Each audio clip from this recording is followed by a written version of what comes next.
Registration করতে হবে, ওনারা আপনাকে কল দেয়।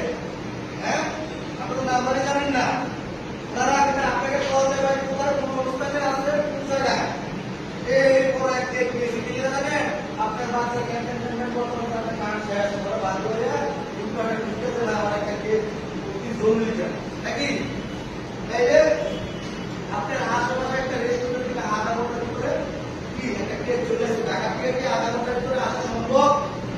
হ্যাঁ, তাহলে সেগুলো থেকে আপনার আশেপাশে একটা রেস্টুরেন্ট তার একটা চুক্তি হয়েছে ভাই আপনার মানটা আমি সেল করে দেবো, আমাকে একটা পার্সেন্টেজ দিবেন নাকি? তাহলে কি তার কি রেস্টুরেন্টও নাই, তারপর কিসের কোনো নাই, একটা সিস্টেম ওয়াইজ বিজনেস করতেছে। ক্লিয়ার? সিস্টেম বিজনেসগুলো বুঝছেন? এখন দেখেন যে কোনো সিস্টেম ডেভেলপ করে ক্রেতার উপরে নির্ভর করে, প্লাস আমাদের পণ্য ব্যবসা শুধু কি ক্রেতার উপরে নির্ভর করে। সারাদিন আমরা সারা ঘন্টা বসে থাকি কার আশা? ক্রেতার আশা। ক্রেতা আসলে বেসবো বেসে কি প্রফিট করবো ভাই কি জিরো নাকি? তাহলে আমরা কি করতেছি? আমরা নিবন্ধন করতেছি একদম ফ্রি কাস্টমার। আপনাদের রেজিস্ট্রেশন করতে কি টাকা নেওয়া হয়েছে? তাহলে আপনারও রেজিস্ট্রেশন করবেন কি একদম ফ্রি।